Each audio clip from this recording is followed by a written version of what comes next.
This past week in the New York Times, Nicholas Kristof did a video piece on North Korea. And it seems week by week this story comes to the forefront, and then as other stories bump it out of the way. I just noticed this morning, McMaster made the comment that we are probably closer to war with North Korea than we've ever been since the end of the war. And the piece that Kristof made on the Times is about a 20-minute video, and it's worth watching. One of the things that struck me are these huge banners in North Korea of their missiles pointing at the United States with mushroom clouds coming off of it. And that's just chilling. They did a variety of interviews, and the interviews were quite something. People, obviously, the minders of the interviewees always with them. I was born in '63, so I grew up during the Cold War, and I remember these kinds of stories coming out of the Cold War where you visit these totalitarian countries and the minders are always with you and your hotel room is bugged, and then you do these people on the street interviews, and of course the people always say exactly what the government says they must say. And so here's this woman in this park saying, "We are confident we can win as long as our leader is with us." And you get the sense as you watch this video that this whole nation, you know, they're barred from the internet, they're barred from outside news. Everything they have is fed to them by their government. And of course, there's who knows what they think or don't think and doubt and don't know. Who knows the story just recently, a soldier ran across the line and they found so many parasites in him, and they speculate about the nature of health care and the food supply in North Korea. But when you listen to at least the little picture that the Western reporters are given, everyone is confident that, yes, there will be a war because the United States is the aggressor, but they will win because their leader is with them. And I just noted this little presentation given for the reporters. He is our friendly father. And I thought, how eerie this kind of connects with this Advent season we're going into as we think about our Heavenly Father. And you wonder, how can this whole people who are just bound in this system, and obviously many truly believe because this is all they know, but they're living in this bubble. But I can't help but watch this and think, what bubbles don't we live in? These are not stupid people. These are not people who can't think or can't understand or can't figure things out. They're simply surrounded by voices that are telling them everything in a certain way, shaped in a certain pattern, to achieve a certain result. Don't we also live in bubbles? And what don't we understand by virtue of the bubbles we live in? As Jesus was leaving the temple, one of his disciples said to him, "Look, teacher, what massive stones! What magnificent buildings! Do you see all these great buildings?" replied Jesus. And you get a sense that when you see pictures and drawings from the ancient world, that the temple that was remade after the exile and that Herod refurbished and made grand, Herod trying to pass himself off as a kind of Messiah. The people never bought it. But the temple was very impressive, and the disciples are saying, "Look at the size of these stones and the grandeur of this temple." And Jesus says, "Do you see these buildings? Not one stone will be left on another. Every one will be thrown down." I remember on 9/11, Judy Strike, who was coming here for a while back then, I was at home that morning, and we didn't usually watch TV in the morning, and Judy called and said, "Turn on your TV." And I thought, why should I turn on my TV? And I turned on the TV, and there it said, "World Trade Center towers collapsed." And I just kind of looked at it. I grew up in Patterson, just a few miles from New York City, and I grew up in an attic bedroom, and it looked out, we were kind of on top of the hills, and you could see the Twin Towers from my bedroom when I was growing up. And I remember them going up in the 70s, and I remember visiting them after they went up and to go into the top. And these buildings are massive.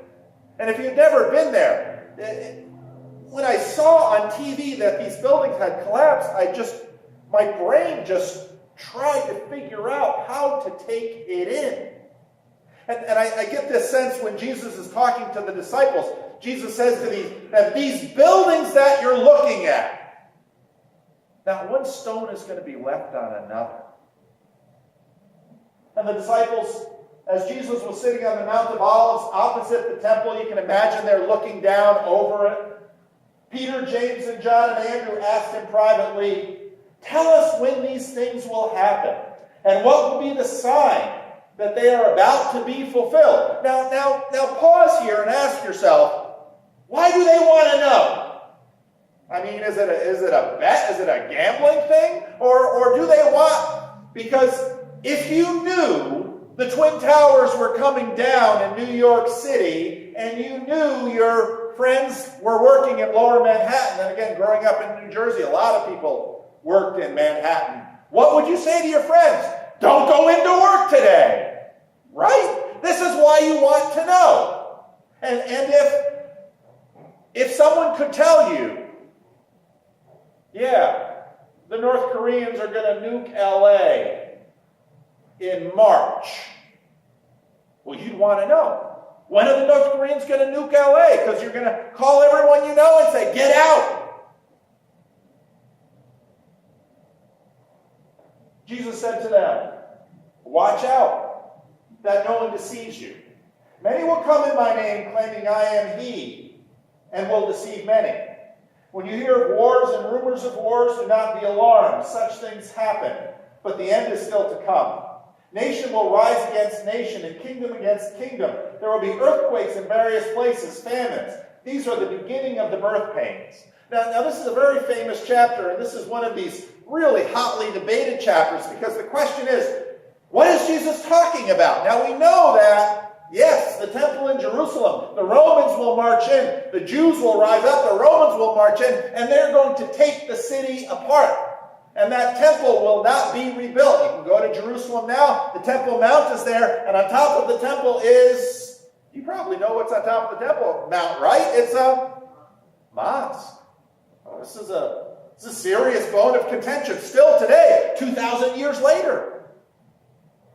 But we read this passage and, well, everything seems to be mixed up. It's like end of the world, destruction of the temple, but the temple was destroyed, and then the world didn't end, and this caused no little conversation for the next 50, 100, 200, 2,000 years. Now learn this lesson from the fig tree. As soon as its twigs get tender and its leaves come out, you know that the summer is near. Even so, when you see these things happening, you know that it is near, right at the door. Truly I tell you, this generation will certainly not pass away until all these things have happened. Heaven and earth will pass away, but my words will never pass away. Now again, we read this and we begin to think, well, what do you mean by generation?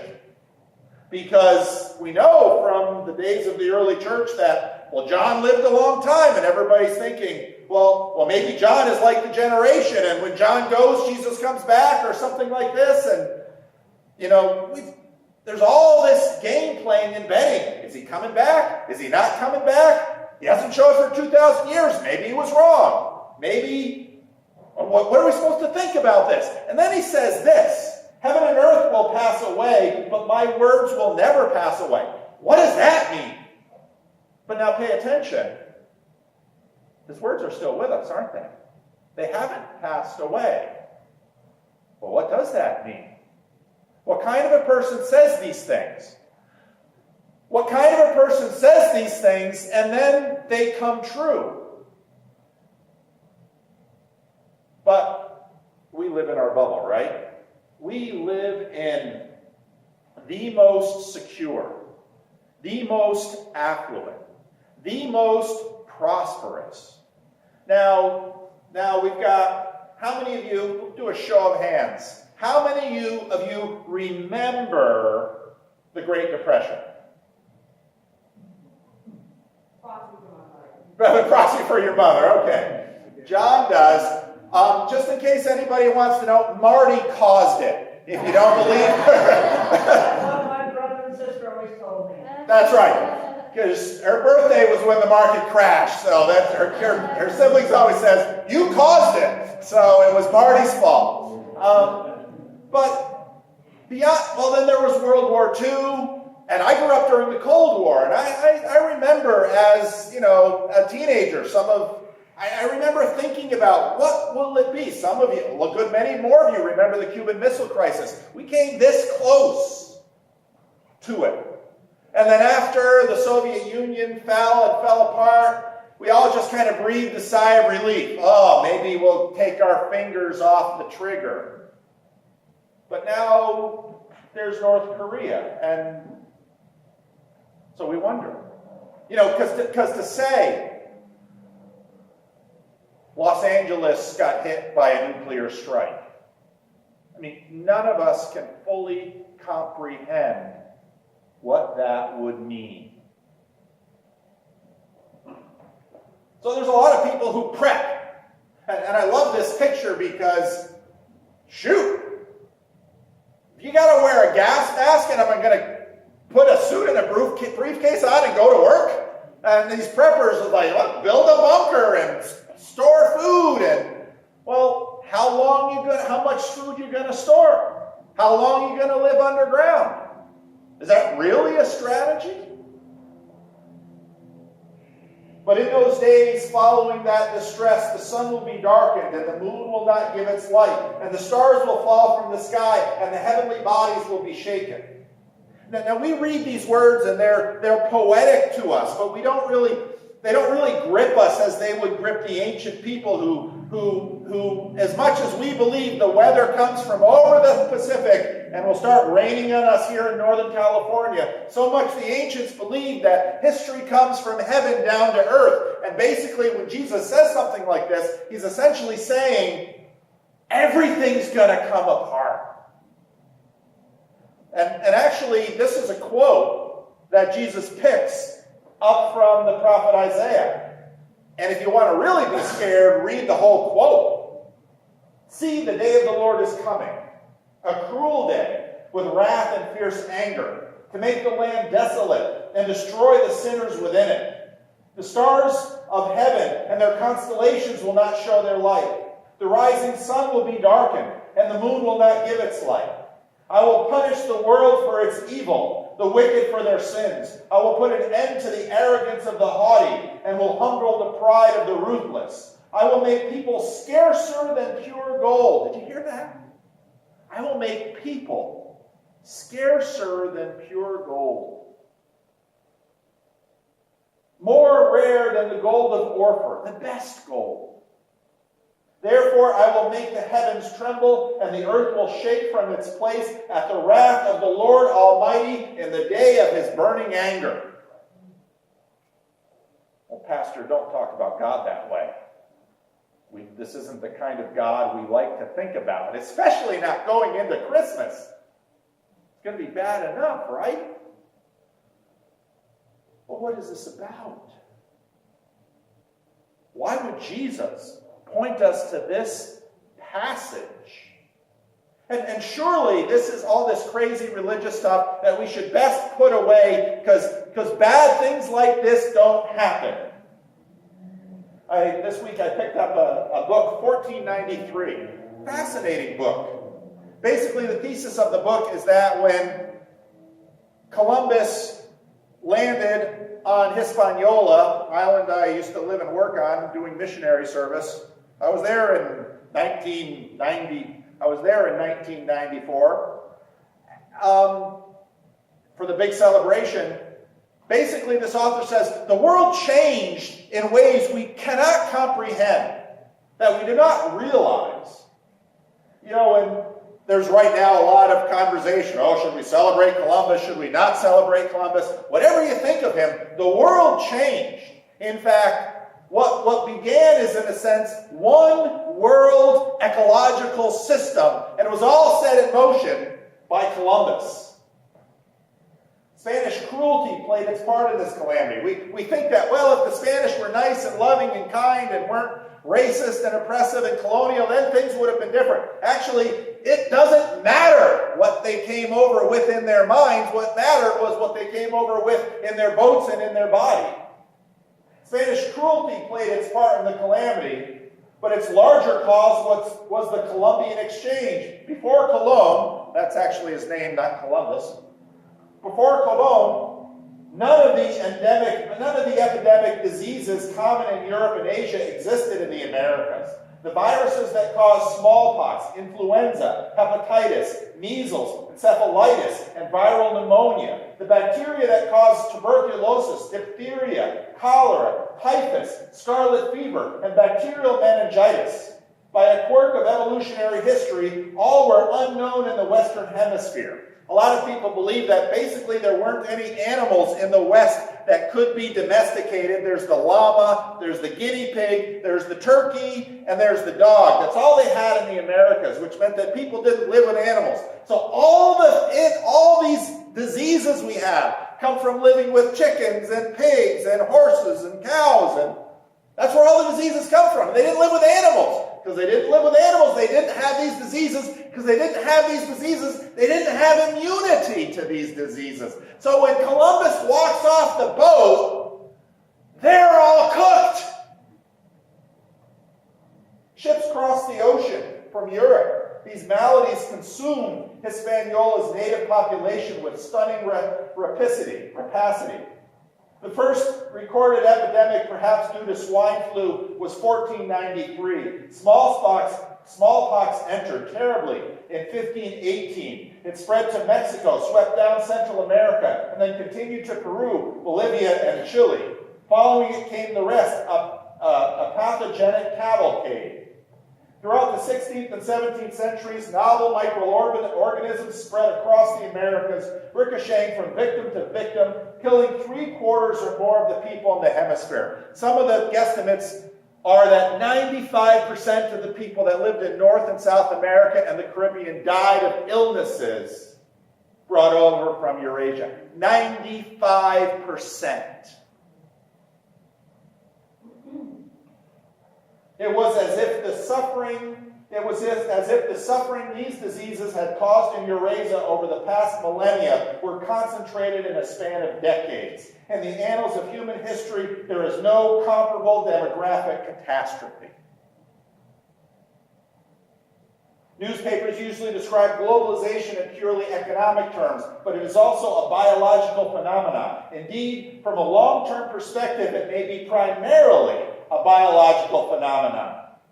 Colón's signal accomplishment was, in the phrase of historian Alfred Crosby, to reknit the seams of Pangea. After 1492, the world's ecosystems collided and mixed as European vessels carried thousands of species to new homes across the ocean.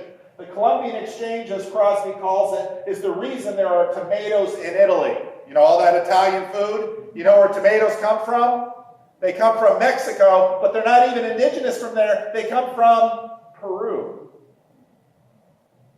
Tomatoes in Italy, oranges in the United States, chocolates in Switzerland, chili peppers in Thailand. To ecologists, the Columbian Exchange is arguably the most important event ever since the death of the dinosaurs.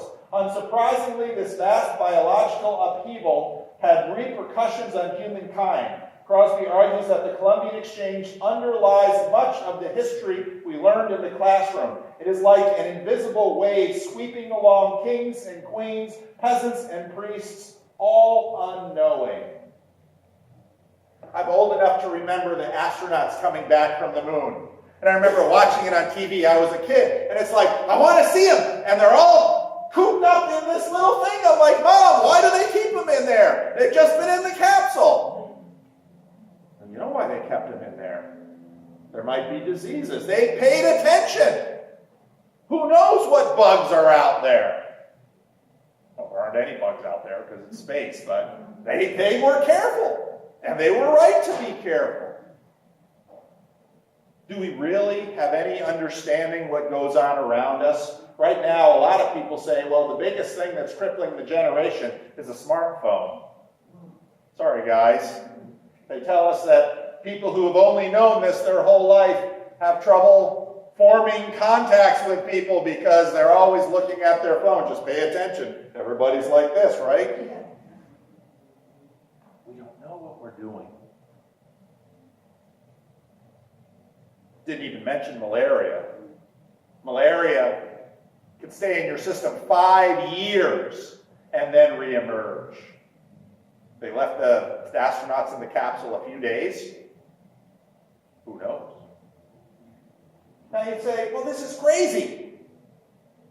Let's dig a hole. Let's get in. Let's bury food. Let's get lots of guns. Let's buy land in Montana. Is any of that going to stop any of this? But about the day and the hour, no one knows. Not even the angels in heaven, nor the Son, but only the Father. Be on your guard. Be alert. You do not know when that time will come. It is like a man going away. He leaves his house and puts his servants in charge, each with their assigned task, and tells each one at the door to keep watch. Therefore keep watch, because you do not know when the owner of the house will come back, when in the evening or at midnight, or when the rooster crows or at dawn. If he comes suddenly, do not let him find you sleeping. Well, what does Jesus mean by this? How do you prepare? In other words, there's no way to prepare. There's no way to know. So how do you live? Well, actually, it's right here in the story, isn't it? It's the servant who is left in charge, who does his job and takes care of the other servants. And actually, we read a lot of those passages last week. It's the servant who is faithful. It's not the servant that says, something must have happened to him. I'm going to write myself on the deed of ownership. No, not that servant. It's not the servant that says, nobody's looking. No, it's not that servant. I mean, here's the reality. You cannot secure your life. And it's easier to believe this when you're old, because stuff starts happening to your body, and it's like, there's this mole. Oh, that's cancer. Cancer? I thought only other people got cancer. Nope. It's car accidents. You cannot secure your life. This whole North Korea might implode like the Soviet Union, and we all say, whoosh, or not. The economy might keep cooking along, or not. You might be healthy, or not. And it all comes to an end. You can't even secure your own moral status. Love the Lord your God with all your heart, soul, mind, and strength, and love your neighbor as yourself. Yeah, I do these things. Really? What standard do you hold other people to? What if you were held to the standard that you hold other people to? If you're like me, you can't even hit that one. Never mind God's standards. Advent is about looking for your rescuer.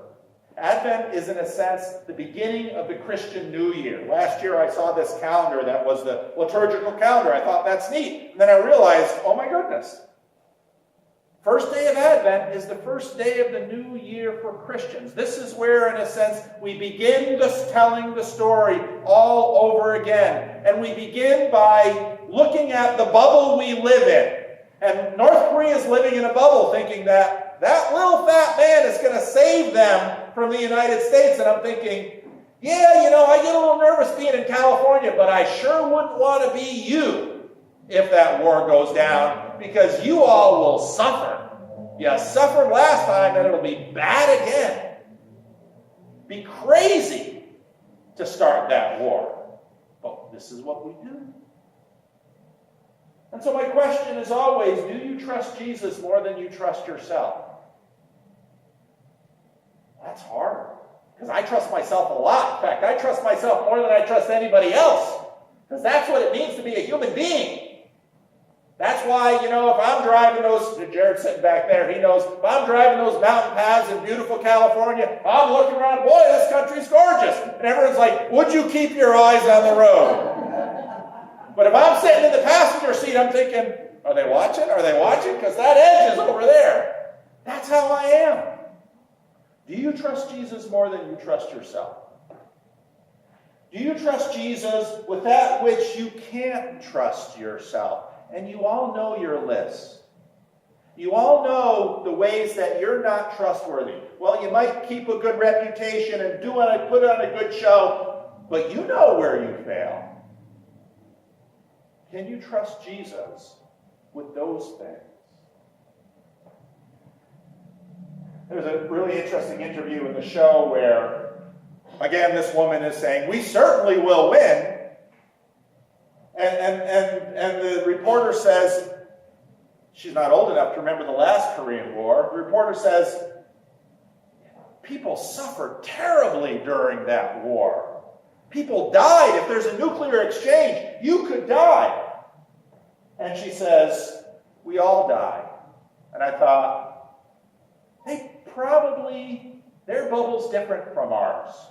We live in this bubble and we think, it'll never happen to me. She lives under a crazy dictatorship and she might say all the right things to the camera, but in the back of her mind, I know she knows friends disappear and things go bad. There's a lot of people in that country who aren't eating. So when she says, we all die, she's thinking, she knows. And I thought, her bubble might not be worse than ours. Although I sure don't want to trade places with her. What if you knew everything you have in this world that you value, you will lose? Because that's true. Everything you have, you're going to lose. You might not lose it now. Some of you have lost it all already, and you know. What if you knew that everything you value, you will lose? But you can have something in this world that this world doesn't value that you can't lose. Isn't that exactly what Jesus tells us? I'm going to give you something that this world can't take away. What if that, in fact, is where you located your life and your heart? What if you were emotionally in touch with this gift? How would that change your life?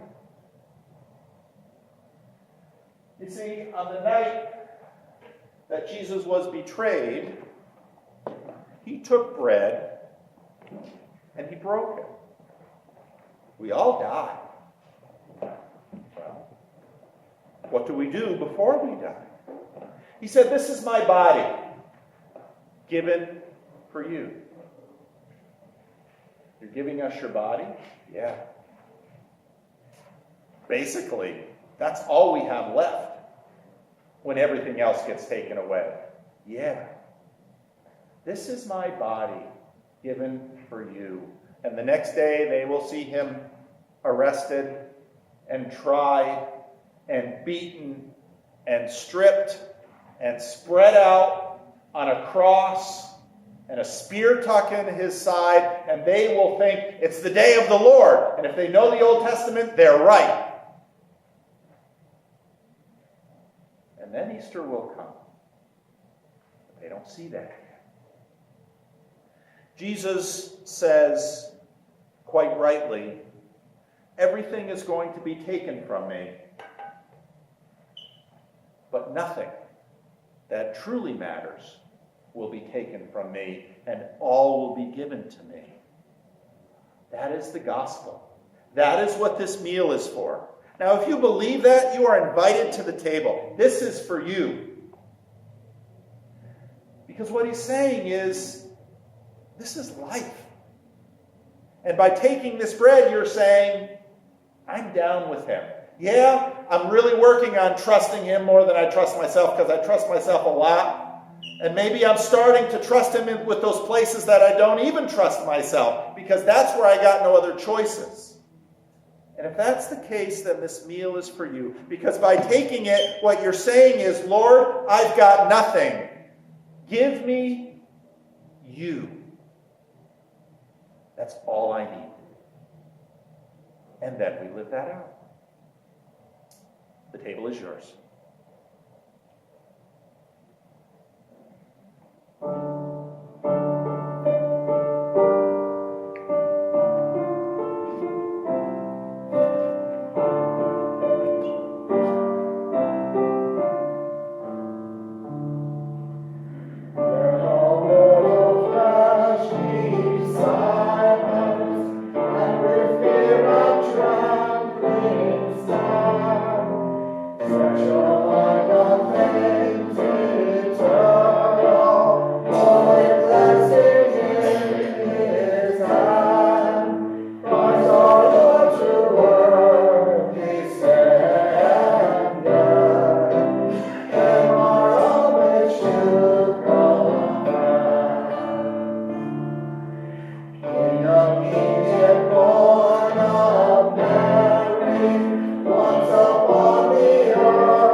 Take, eat, remember, and believe that the Son of God gave his body for the complete forgiveness of all your sins.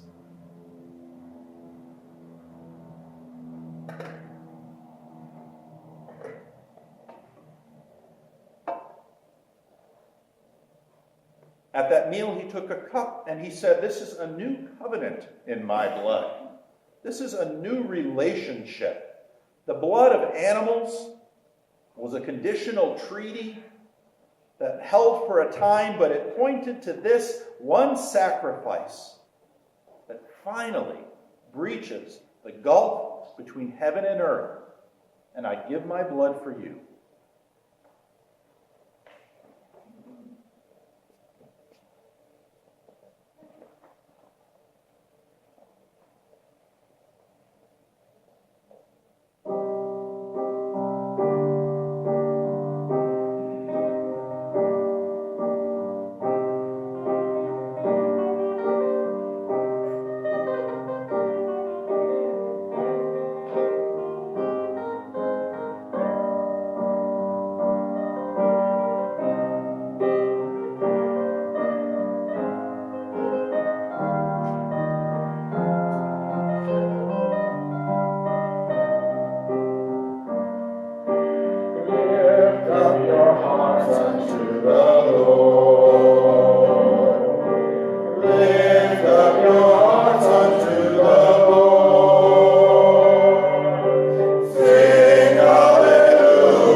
blood of our Lord reconciles you to your Maker, redeems you from your sin, and gives you new life.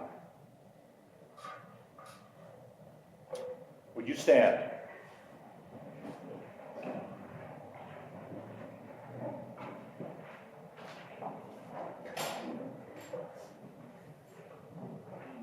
The Lord bless you and keep you.